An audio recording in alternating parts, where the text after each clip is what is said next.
had deliberately used human shields. They had blended in among the ordinary innocent civilians. A significant number of our beloved people were confronting them entirely unarmed.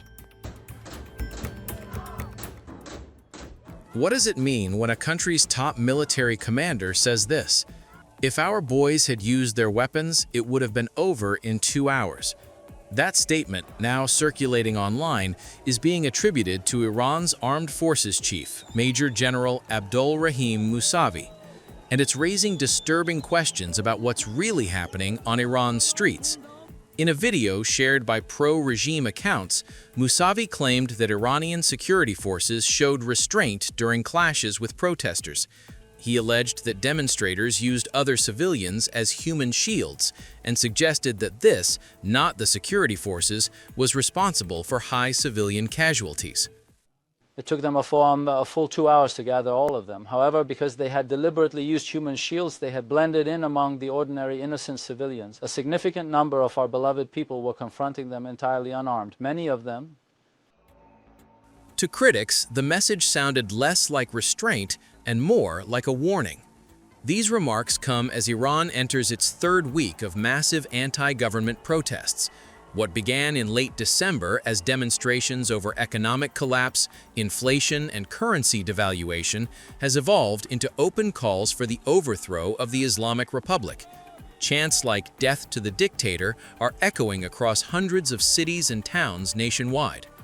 Iranian officials insist they tolerate peaceful protesters, but label others as rioters, saboteurs, or foreign-backed enemies.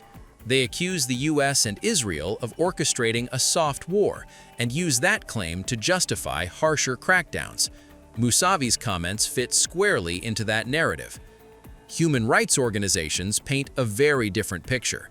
They report live ammunition fired into crowds, metal pellets causing devastating facial injuries, shoot-to-kill tactics targeting the chest and abdomen, hospitals overwhelmed, families searching makeshift morgues for loved ones. This escalated sharply after a nationwide internet blackout earlier this month. Casualty numbers remain fiercely contested. Verified groups confirm thousands killed and tens of thousands arrested. Other claims suggest even higher figures, though unverified. What is clear is this: the scale of violence is unlike anything Iran has seen in years. To many analysts, Musavi's statement wasn't about restraint at all. It sounded like a message to Iranians and the world. This is not our full force. It could be far worse. And that may be the most chilling part. Was this a justification for what's already happened, or a warning of what could still come? When a military chief says violence could have ended protests in 2 hours, people start asking who's really being protected and who's being threatened. Is this restraint or intimidation?